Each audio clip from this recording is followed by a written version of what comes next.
বাইরে ভাই একই শুনলাম খবর, ভাবি একটু লড়সর ডাইকে আনছে নাগর, টের পাইছে গ্রামবাসী, দিছে কিছু কিলার ঘুষি।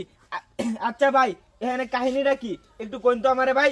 যে গান দেখি ভাবি কয় কি পান্তা পাতে বলে পড়ছে কি ভাবি এই কাম দামনে কেমনে গড়াইলেন? হাঁটুর বয়সে একটু ছেলের লোক এমনি গট খাইলেন। আচ্ছা ভাই এখন আপনারা কি সিদ্ধান্ত নিছেন? আপনারা কি তারা ব্যাপারে দিবেন নাকি ছাইরা দিবেন? একটু বিস্তারিত জানেন ভাই। ভাই সাইরা যে দেম সাইরা দিলে তো এরকম ঘটনা আরো ঘটাইবো। ওয়ান চাইতাছি মনে করেন যে ডুবে ডুবে হালো কার চাইতে ফলায়া ফলায়া একবারে দিয়ে দেই খাও একবারে খা মানে একবারে ফোকাসে মধু খাওয়ার ব্যবস্থা করবাই। ফোকাসে মধু খাওয়ার ব্যবস্থা করতেছি। আচ্ছা আমরা একটু তাদের মুখ থেকে একটু শুনি বিস্তারিত। এ ভাই এ শুনু ভাই, তোমার বাড়ি কই? তোমার ভাই বাড়ি আমার ইয়াত দিনাজপুর। দিনাজপুর। তোমার দিছে কিছু খাইছো কিছু সল থেকে? না ভাই ঢুকছিলাম করে এমনি আমার মায়ের মধ্যে দেখেন ভাই কি করছে, খালি মারছে আর কিছু দিছে না? মারছে ভাই যে চাপা চুপা ভাই। ও সাফা সুফা ফাড়া আনছে। আচ্ছা ভাই তুমি কি এই বেটারে কি বিয়া করবা? এই ভাবিরে কি তুমি বিয়া করবা? বিয়া না করলে কইতাছে আর বলে মারবো। বিয়া না করলে আরো মারবো নাকি? আচ্ছা ভাবি আপনার বক্তব্য কি? আপনি কি ছেলেটাই কি বিয়া বইবেন? বিয়া বইবেন না ভাই? ভাই কাহিনী তো এখানে একটা ডেঞ্জারাস কাহিনী ভাই। হ্যাঁ বিয়া বইতো না, বিয়া বোন লাগবো। তার যে জামাই জামাই ফোন করছিলাম, জামাই কইছে বইবো, আমি আর রাখতাম না।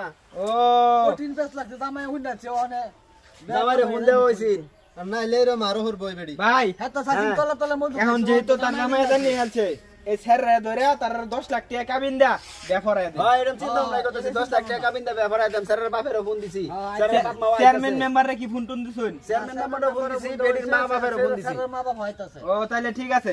সুপ্রিয় দর্শক তাদের বিয়া খাইতে অবশ্যই ভিডিওটি শেয়ার দেন পরবর্তী আপডেট পেতে। সবাই ভালো থাকবেন, সুস্থ থাকবেন এবং কট পরকিয়া থেকে বিরত থাকবেন। ধন্যবাদ। সুপ্রিয় দর্শক শ্রোতা, আমরা অতীতে বর্তমানে জানতাম ভ্রমর ফুলের কাছে যাই মধু আহরণ করার জন্য, কিন্তু এখানে তার উল্টোটা ঘটে গেছে। যেখানে দেখা যাচ্ছে ফুল নিজে এসেছে ভ্রমরের কাছে মধু বিলানোর জন্য।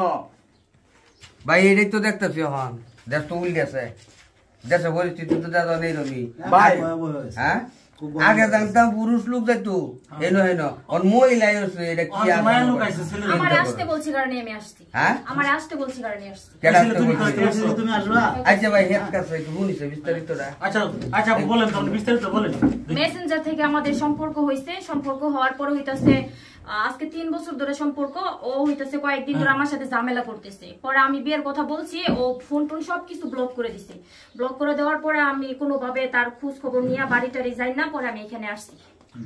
15 দিন আগে আমাকে বলছে এখানে আসার জন্য, আসার কথা বইলা ফোন টোন সব অফ করে দিছে। এখন তো দেখা যাইতেছে আপনার বয়স বেশি, আপনার বয়স তো প্রায় 40 হয়ে যাবে। আচ্ছা মুখটা খুলো স্যার, বয়স বেশি সেটা কিসে দেখছেন আগে?